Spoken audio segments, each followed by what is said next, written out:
Hola a todos y bienvenidos a un encuentro más del ciclo Repensando el mañana, organizado por la Fundación Telefónica, en el que hablaremos del mundo que nos espera. Yo soy Christoph Steck, director de políticas públicas de Telefónica, y hoy tendré el placer de charlar con Gerd Leonhard para reflexionar sobre cómo será el mundo después del coronavirus. Creo que estamos todos de acuerdo que esta crisis va a producir cambios masivos y que estamos en camino hacia una nueva realidad. También vemos muchas incertidumbres, a lo mejor más que nunca en varias generaciones, pero de lo que estamos seguros es que la tecnología y la innovación van a ser claves para salir de esta situación. Es una situación muy volátil. Quizás vamos a pedir un ejercicio imposible a nuestro invitado en esta situación. Para quienes que no le conozcáis, Gerd Leonhard es uno de los futuristas más reconocidos en estos tiempos. Está considerado uno de los 100 principales influencers en Europa en este momento. Y muchos de vosotros a lo mejor conoceréis su libro que se llama Technology versus Humanity, en el que Gerd presenta un futuro humanista en el que la tecnología y el ser humano pueden aliarse para mejorar la vida de las personas. Es músico y filósofo, y acumula una experiencia de más de 25 años en el mundo de la tecnología como asesor de grandes organizaciones y empresas en todo el mundo. Hi, Gerd. Hello, how are you? Buenos días. Buenos días. It is really a great pleasure for me to have the opportunity to speak to you in this really interesting moment. I remember that the last time we met in Madrid here last year, you told me that one of the most challenging parts of your life was that you had to travel actually virtually every day. For someone who has been on the road, I don't know, 300 days last year. How's the situation currently? How's your experience of being contained at your home currently? Yeah, it has been a very strange couple of months, primarily because, I traveled like 350 flights in 2019. And I know I was trying to make a change to that anyway, but now it has changed by fate, you could say. It has been very strange. So we've been moving online with most of our keynote speaking, and that has been a really interesting experience. I've done at least 20 webinars and doing keynotes remotely. But I foresee that basically most of the year will be stuck in mostly local arrangements rather than traveling internationally.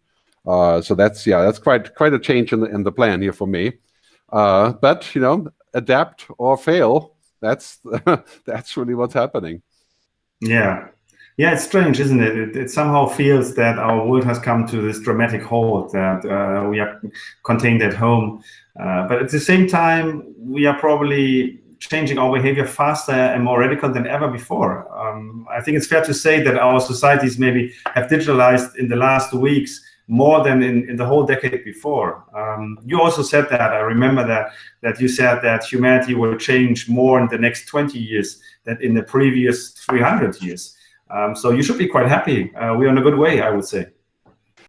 Oh, absolutely. I think that really what's happening is, technology is the winner in this crisis, clearly, because technology is everywhere now, including use for tracking and tracing and of course, biotechnology and so on, but also helping us to communicate. And I have to say for myself, I've never talked so much to people as I have been in the last 3 months. It's like we're constantly connecting, doing stuff online, doing free things rather than, constantly dealing with paid keynotes and those kind of things. That's been very good. We also realize, I think, that how important the human contact is.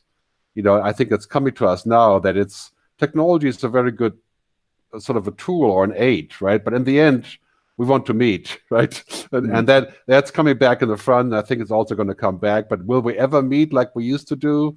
2,000 people in a very narrow conference room. I think that's quite unlikely for the foreseeable future.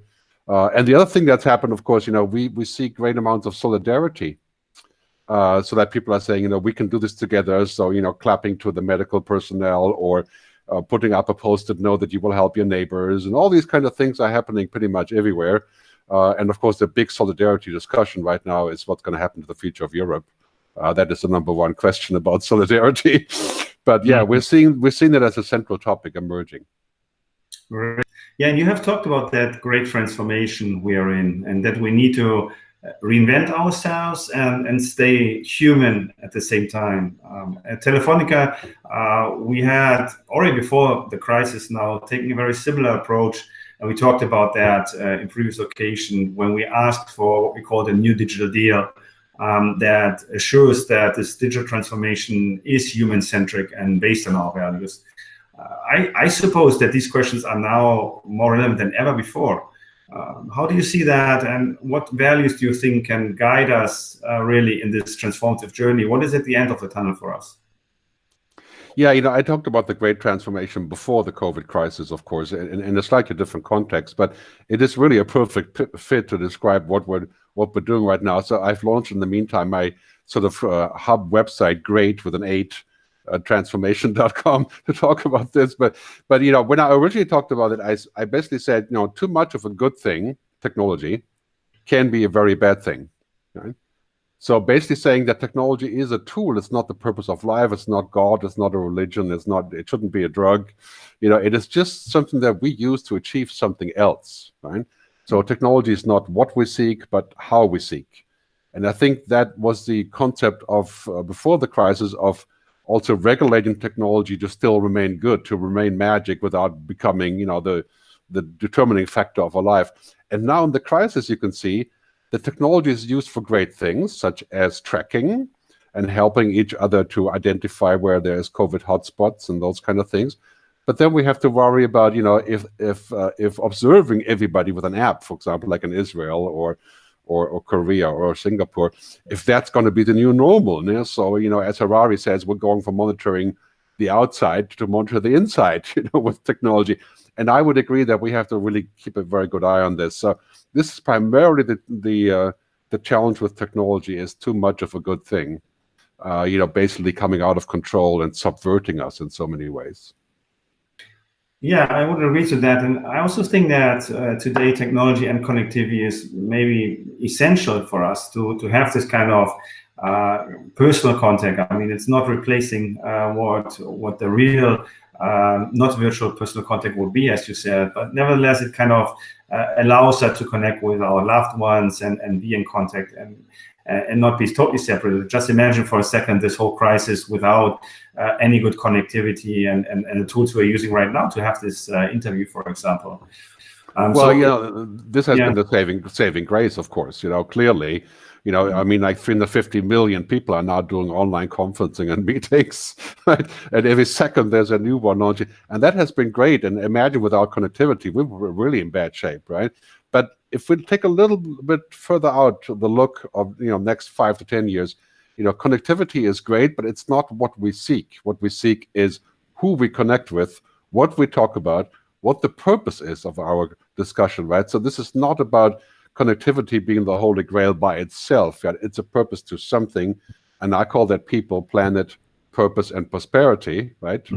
Where we have to cover all those angles. And so we need to be sometimes more careful and say what we're trying to achieve is to make a personal connection, not to connect to 5,000 strangers saying nothing.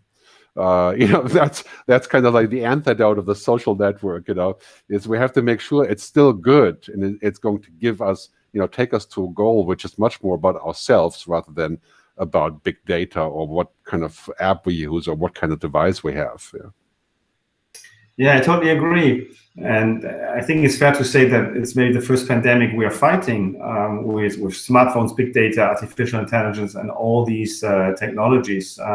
And we need to make most of their technologies. But how can we do that? You mentioned already, the downsides. You mentioned that there is a lot of concern that we can kind of somehow slip into this surveillance, constant surveillance, and all these kind of really dystopian scenarios. So how do you see? How can we guide this fine line between the need to use technology, but at the same time make sure that we don't lose our values on that way? Well, I think it's quite clear that looking at what we had before the crisis, but even now in the crisis, there's a pre-corona world and there's a post-corona world, basically, right? Even before this crisis, it's about supervision, accountability, responsibility, collaboration, and in the end, regulation, right? I mean, this is what happens with all powerful things, whether it's an airplane engine or guns or, or smoking or alcohol or technology. Right? So as William Gibson says, technology is morally neutral until we use it. And now we're using it everywhere. I mean, now this crisis is going to lead to a huge boom. Look at all the stocks of tech companies are exploding, while everybody else's stocks, oil and marketing, and they are declining because of the crisis. Yeah, clearly technology is coming out the winner as the winner. Biotech is coming out as the winner. Devices, camcorders, what have you, coming out as winners.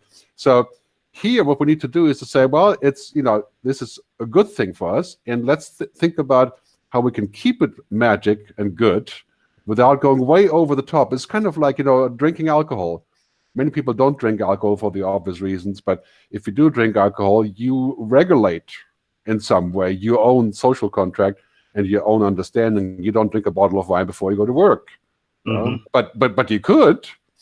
And this is something I think we have to do about technology: social contracts, norms, accountability. We need to keep those accountable that maintain networks and systems and portals and platforms. And that we really haven't done because we've been happy that they are there, right? And that's been enough, but that's not enough now. And I think in this world, clearly we're going to have roughly 9 billion people on the internet by 2030. And at 5G and above, right? Imagine what kind of things, good things and bad things, we are looking at then.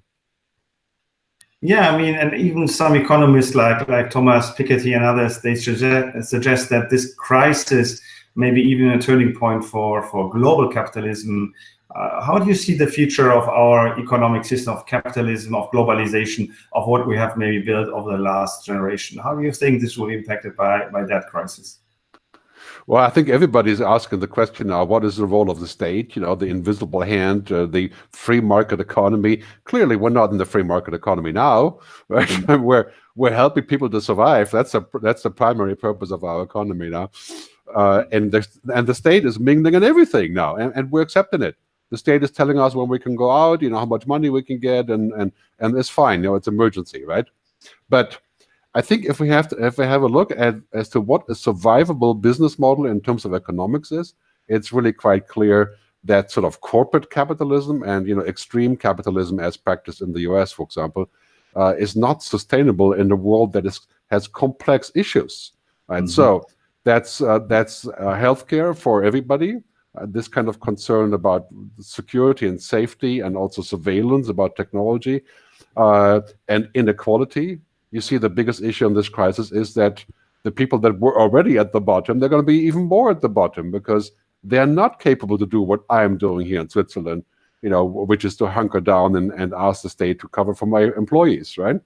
And so I think we're really seeing that in this crisis, that this kind of state capitalism, corporate capitalism, or state capitalism, as in China, is ultimately not so suitable. I'm talking more about what Al Gore has called sustainable capitalism, right? Or call it social capitalism, if you want, and to use an even older term. And some economists call it post-capitalism. So what we need to figure out is, what do we want, right? Do we want people to be together in a collective society, which is what Europe pertains to be, right? Or do we want it to be a society of Darwinism, which is what America really is, or a society of autocrats, like other countries have aptly proven that they can do pretty much anything, anytime, and especially now. So the question here is really, what kind of society do we need to fight those kind of things that we have now? And then, the next pandemic isn't necessarily going to be a virus. It could be something of the technology side, like an AI pandemic, so to speak, right? Failure of machines, and of course, climate change, right? So to really agree on our future, we're going to have to rethink what we want. And it can't just be profit and growth and jobs, because it doesn't work, right? That system has proven not to work, especially now. Yeah, and I think that also in the public debate, at least, some governments are perceived to handle the crisis, the challenges we have currently, better than others. There are even people predicting or saying that democracies have maybe shown less capable of handling this crisis than more autocratic regimes or strongman regimes, or whatever you might call them. Would you agree to that? I mean, for example, Europe, I mean, it's much criticized in many regards, and there's constant news and opinion about that. You know, we've seen the end of unification in Europe, that basically it has failed during this crisis. It's failing people. It's not doing the right thing. It's criticized a lot. And it's also fair to say, from a sanitary point of view, maybe the region most affected by the virus. How do you see that? I mean, how do you see the impact of this crisis on politics in the general sense, and specifically on Europe?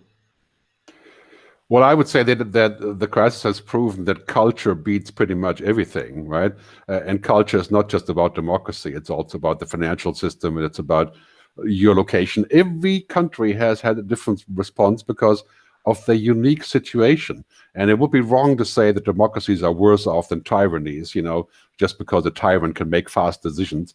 But what if a tyrant makes a wrong decision? You know, that is just one person. So, I mean, if you look at what happened, for example, in New Zealand, you know, which is an isolated country to begin with, everybody moved together, and Jacinda Ardern immediately came up with the right concept, and they've overcome it completely differently than, say, you know, what's happening right now in Brazil, right? Or here in Switzerland, you know, where the government has said, you know, we have to help everyone to get through this crisis and mobilize large amounts of money to reboot the economy and things like that. So the primary issue really for us is we need to have trust in the government, right? And if you look around worldwide, who trusts their government? You know, then you come up with a pretty short list. You know, the Brazilians certainly don't. The Americans, yeah, big question mark depending on who you are. The Germans, kind of. The Swiss, very much trust their government, right? The Kiwis, New Zealanders, trust their government. So this is a key question. And ultimately, it's about personality and leaders that can lead into this sort of really complex world. As we've seen, most of the good leaders right now are women, right? I mean, and most of the bad leaders are guys of my age or older, right? So you have women like Jacinda Ardern, you have Marina up in Finland, you have people in Belgium, Iceland, Finland, you know, who are leading the pack. And clearly, of course, what happened in Taiwan and Korea, South Korea, we can say, well, you know, that's probably a good combination of a democratic approach, but very much based on technology, right? So I would say the jury is out on this. I'm personally convinced that any sort of populism or backwards-looking strongman will not survive this crisis. Because no matter how you look at it, their performance is dismal. And I mean, if you're completely blind to reality, which some people in some countries are, and this is why you have presidents like that in the beginning, in the first place, right? Then, of course, it's one thing. But now people are saying, you know, what actually has this person done for us that was good? So I think we're going to see a lot of people rethinking what they expect from a leader.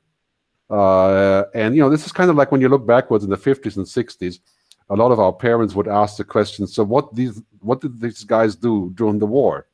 Right? And we look backwards and say, oh, these guys weren't good during the war. They're not going to be good now. And now we're looking backwards and saying, what have companies done during the crisis? Like, say, Airbnb, right? Great question. You know, have they done the right thing? Or have they done the wrong thing? And we're going to ask the same of government, and we're going to say, have they done the right thing? Or have they done completely the opposite? Or maybe they took too long to do the right thing, but in the end, have they done the right thing? And on that note, I'm convinced that the European government, the European Commission will do the right thing. It is currently debating too many things here. I think this is just flat out solidarity, no matter what the financial consequences. That's our best bet. Right? Saying this as a German, right? But I think they will do what is the right thing to do. And hence I have hope that we can unite as part of this effort. Yeah, so basically what you're saying is that you're not so skeptical about the future of democracies, of European democracies, that you rather see that this crisis might be a turning point in focusing people on what's important from a government, and maybe not following as much any more populist movements, but rather look for this kind of more long-term foresighted leadership based on facts, call it intelligent and fact-based leadership. Is that what you're saying? Yeah, I think I'm convinced that social capitalism of one form or the other is the best way forward, period, especially in a crisis, because if we apply this correctly, then we're covering all four bases, right? People, planet, purpose, prosperity. And we have the free market economy in there, but the free market economy isn't helping us with the crisis. It's not going to help us with the shift away from climate change and global warming as we currently have. It's not going to help us in the issue of AI and geoengineering, or whatever else you have out there, like extraterrestrials or whatever people are talking about in the future, right? So we're going to need a more balanced way, and I think it's quite clear that I think Tim Cook, the CEO of Apple, said months ago, technology can do great things, but it does not want to do great things. It doesn't want anything. So I think this really applies to our society. We need to figure out what we want, and I think we have to get on the same page. And so I'm with the United Nations General Secretary Antonio Guterres, who said that the biggest problem right now is we have a dysfunctional community of helping each other to go into the future. And that's what we have to fix. And that's also what the economic prosperity will come from, once we're at that point.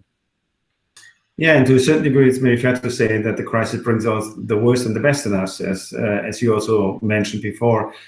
So to speak a bit about the positive sides, what do you think are the good developments you see from your point of view? Yeah, I mean, let's first not belittle the hardship that we're going to see. This is significant hardship I'm experiencing myself, of course, but all around me, even though Switzerland is a very well-off place, and hardship in Brazil and India is going to look quite different with 35 million people being near poverty just in Brazil, right? So let's acknowledge that, right now the primary objective for most people has to be simply survival, right? That's the first thing. And after survival, we can say, now we're talking about transformation, right? Now we're talking about using that as a jumping board. And I think there's many, many good things. Okay, first, we are going to take this opportunity to reboot the entire energy and sustainability question. If we are going to subsidize the airlines to come back, they're going to be subject to carbon tax. They're going to be subject to changing how they do things because they're going to receive money, right? If we do this right, we can reboot that entire conversation and saying, you know what, COVID-19 was a huge issue, but climate change, we're talking about the effects of climate change in the next 30, 40 years. That's 1,000x of what we have now, like literally 1,000x, right? So now that we've practiced how we can take a step back and maybe not travel so much or change our behavior, we can adapt that to climate change, which is sort of a good model for what we can do if we all agree. Right? Mm-hmm. And of course, climate change is a great example. Governments and the UN, and so the global government concept, we're going to have to mingle with people's liberties if we're going to solve climate change, right? I mean, it can't be capitalism if you're going to say that a carbon tax is going to be put on every flight on the airplane, every car trip, right? Cruise ships, finished, right? That's not called a free market, right? That is basically an action you take in a state of emergency, and that is coming. So I think that's the good news. The second good news is we have learned that we can work remotely, we can live remotely together, we can collaborate, we can, I see a huge jump in augmented reality, virtual reality, mixed reality, communicating virtually. And as part of that, we have learned how important other people are for each other. Right? Mm-hmm. And that's going to lead to more social contact that will eventually also become embodied again, in real life, of course. Right? That's not going to go away. Right? Mm-hmm. But so many, many good things. I think, before this crisis, like 3 or 4% of the world was working remotely or from home. Now it's 30%. Yeah. Going forward, I think many of us will work exactly like this because it has proven to work. And many companies that were reluctant to allow people to work from home, they're going to say, well, we tried it through the crisis and it worked fine, so let them stay at home. That's going to be a huge benefit. It's going to rewrite everything, the city, what the city looks like, our energy problem. And of course, last point here before I stop my diatribe here, telehealth and healthcare, biotechnology are going to get trillions of dollars in boosts because clearly we have a problem. Right? And that's the neglected part of the research is going to get a giant fix on the arm, and a lot of money that used to go into oil and gas is going to go into healthcare. So that's also very good news for researchers, for doctors, and even for social workers and healthcare workers. Mm-hmm.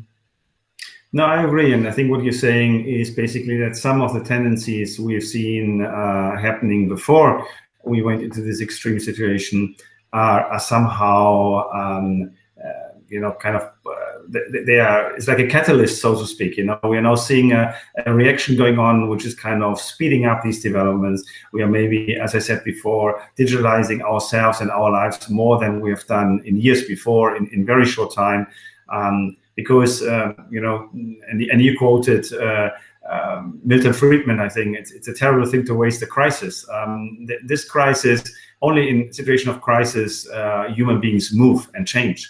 And we are maybe changing. So the key will be to use this kind of energy of change to move it into the right direction. And that will mean what you just said, thinking about the longer term issues we face here, which are, of course, climate change and in general, a change of our economic system towards a more sustainable way of life. So I would agree. I think it's clear that we must use this opportunity to reboot things as much as we can before going back to business as usual, right? And business as usual wasn't normal and it wasn't good.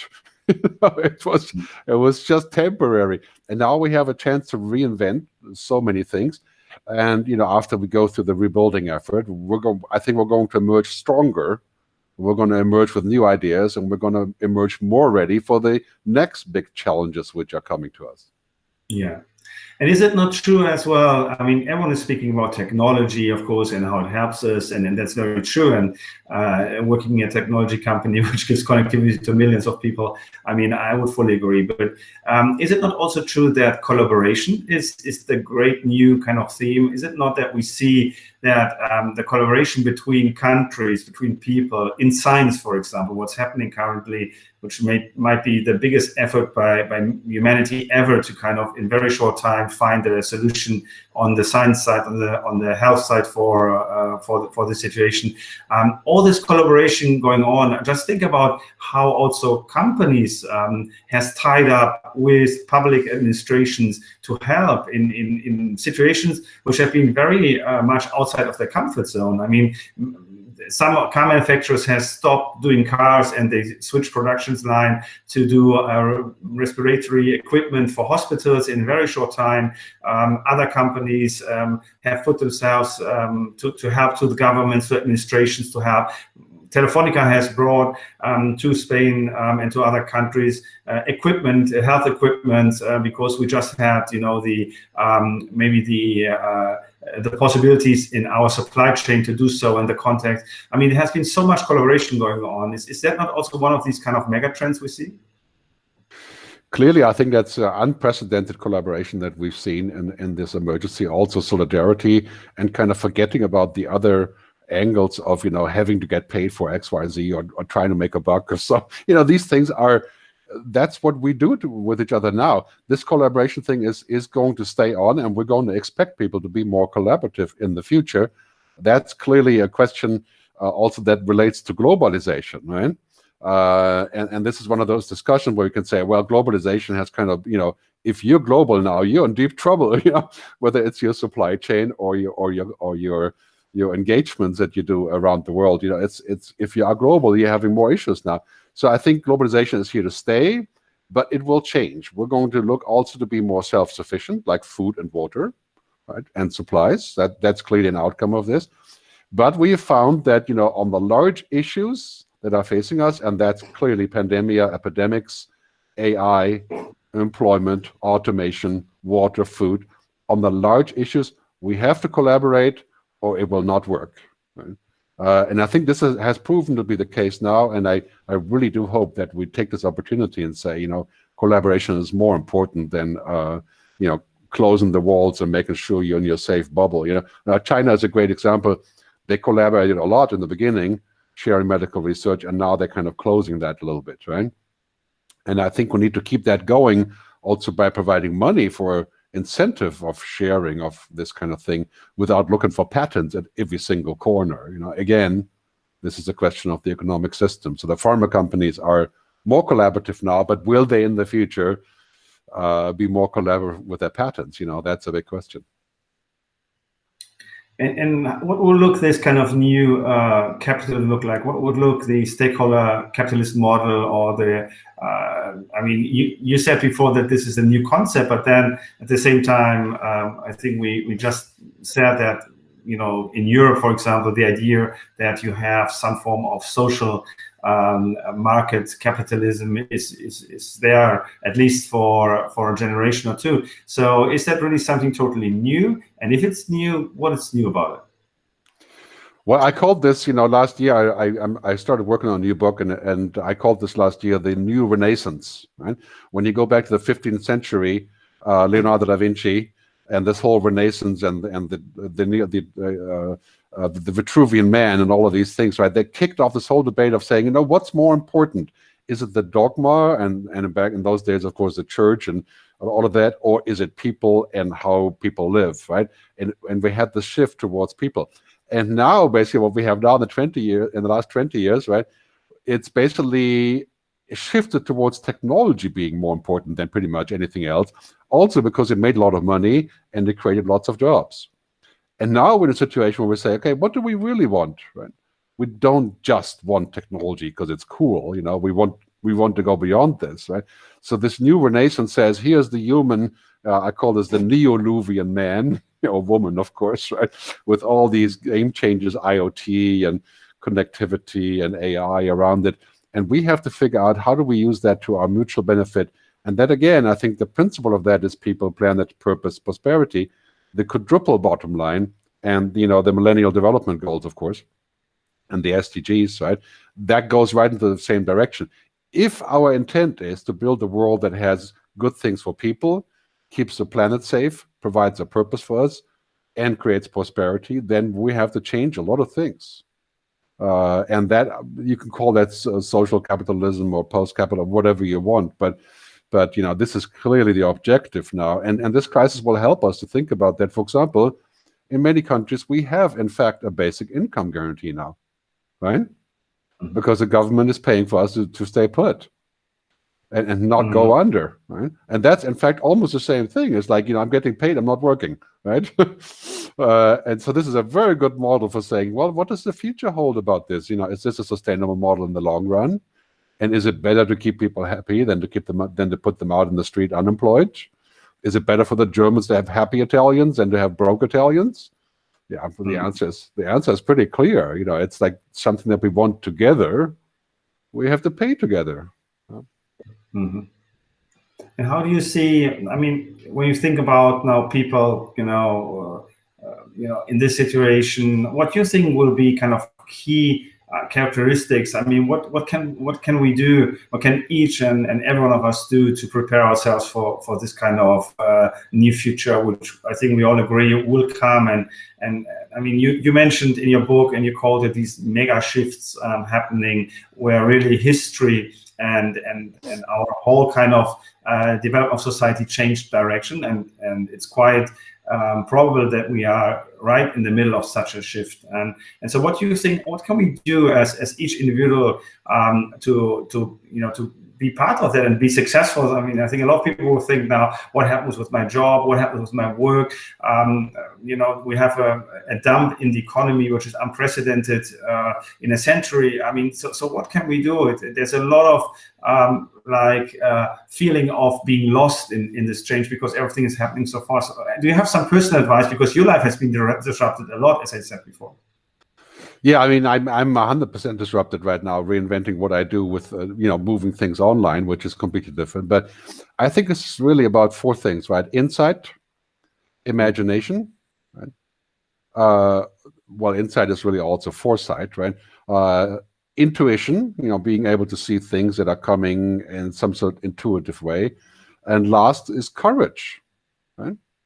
And what we need to do is to prepare for this, to say, well, can we get a good feel on what we see coming? Right? Like, for example, I get a very good feel when I look at the future of tourism, that this crisis is resetting tourism in so many ways.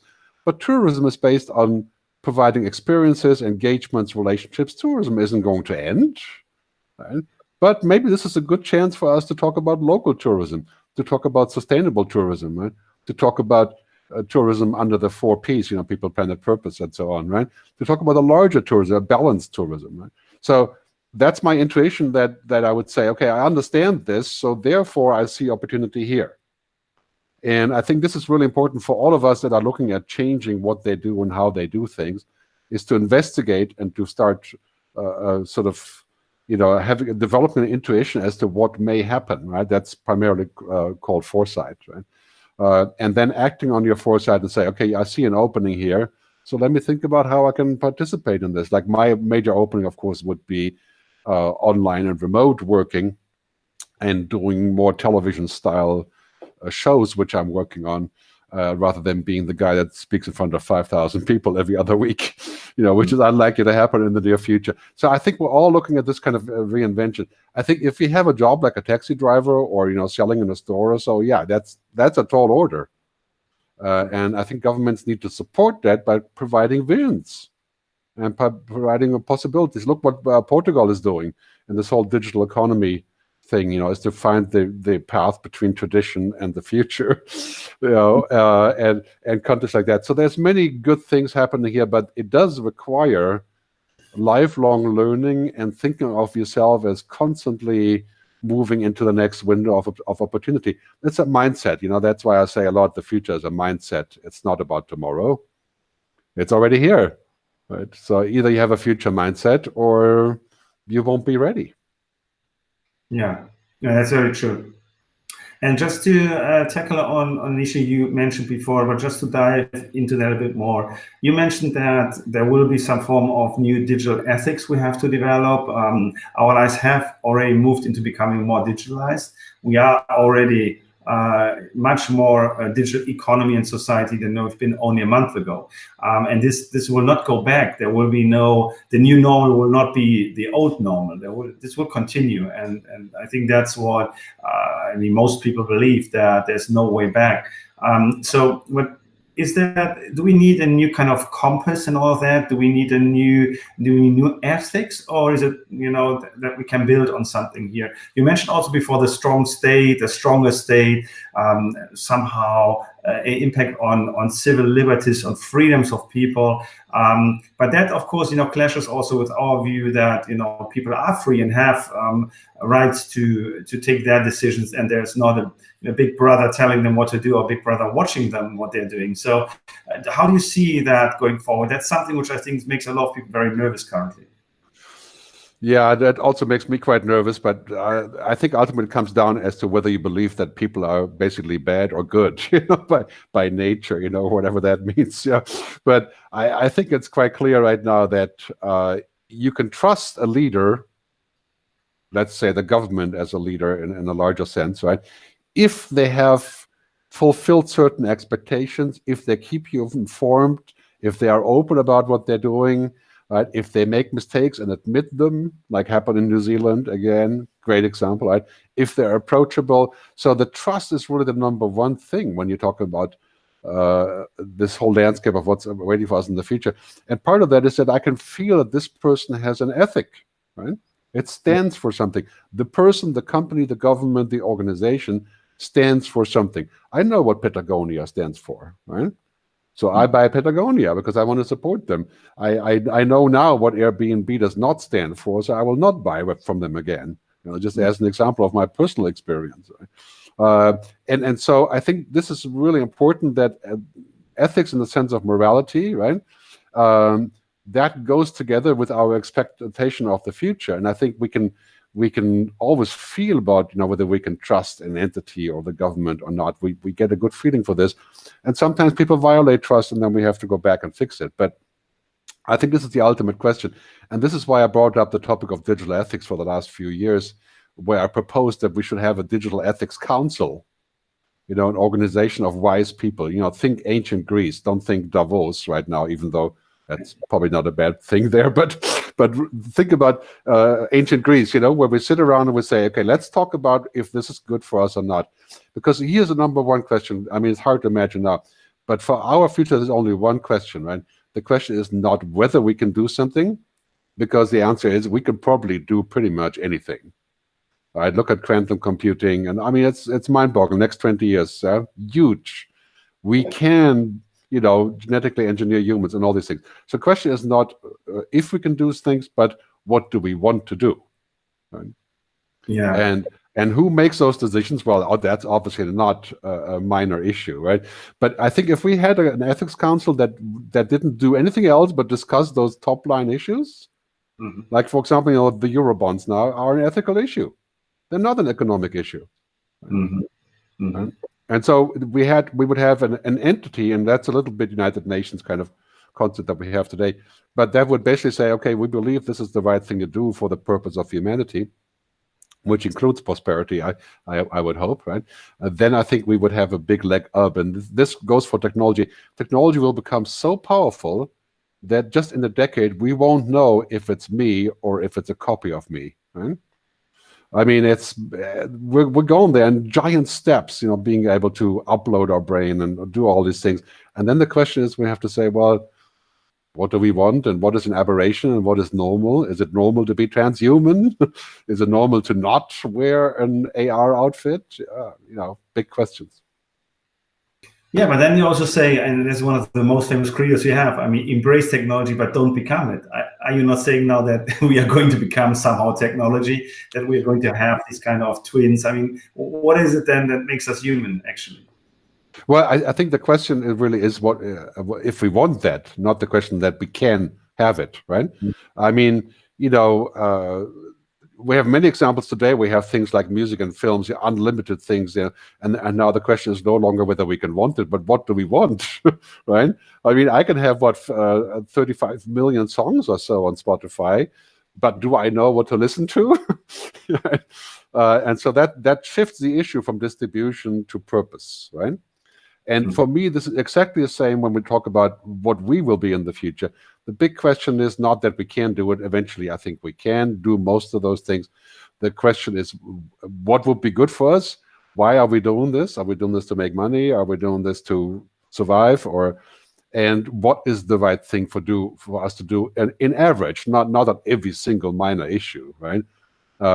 So I think this is the key question. So my what I say is that we should use technology to stay more human, and yes, extend our lifespan to a certain degree, live better. Yes, that's all good, right? But fundamentally become not human, I would say it's a very bad idea, because we're going to lose things that we didn't even know we liked. Yeah, I very much agree. When you think about, and to finish maybe this fascinating conversation, but if you think about traveling back from the future to today, would that be the time where values, which you just described, like solidarity, like collaboration, like trust, has become the big winner of this whole crisis? We will remember 2020 not more of because of the crisis, which always will stay there, and the tragedy on the human side, but will it also be seen as a start of a new area, of some new form of living together based on these values I just mentioned, and maybe some others. Is that what you envision? Yeah, I'm an optimist, and I believe in the positive nature of humans, and in the ability to change and to adapt and to look at the common objective. I believe that's true for humans.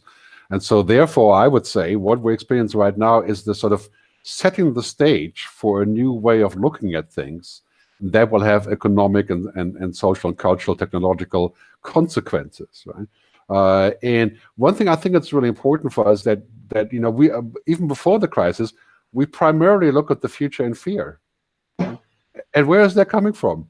It's like, yeah, it's coming from Hollywood, and it's coming from some sort of tech companies pushing things that may work in 50 years. Yeah, and so I'm with this approach of saying, okay, we have to be proactive and engage technology, but we also have to be a little bit precautionary and sort of protect what makes us human, right?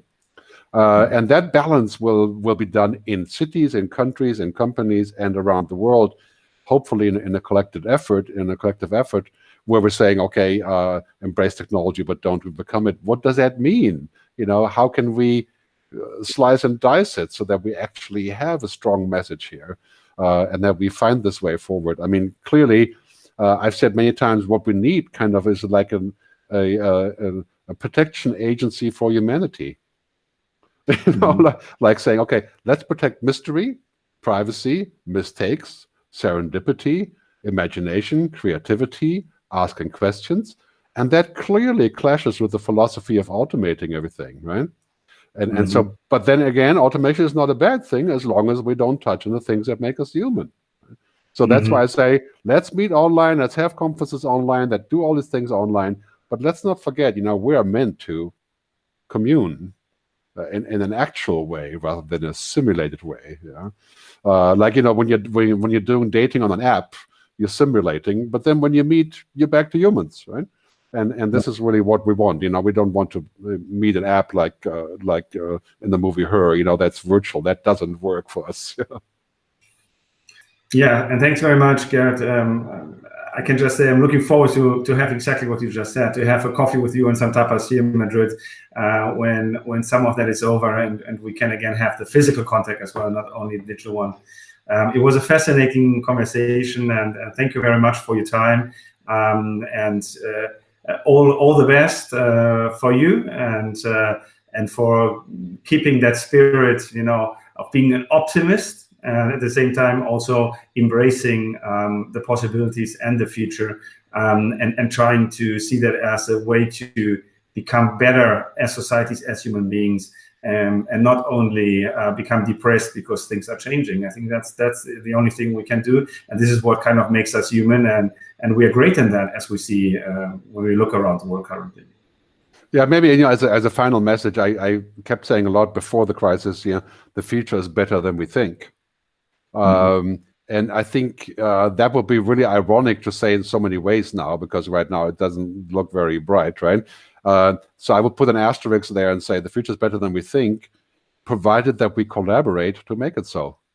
Right? And this is the number one thing. There's nothing here that we cannot address together. There's only a few things that we can drop when we're not together, right? That may ultimately last and not a very good future. You know, that could be the result if we forego all the possibilities that we have. So that would be my call to people to collaborate to create that better future that we want. That's a great final statement, Gerd. Thank you very much. You're welcome. Thank you.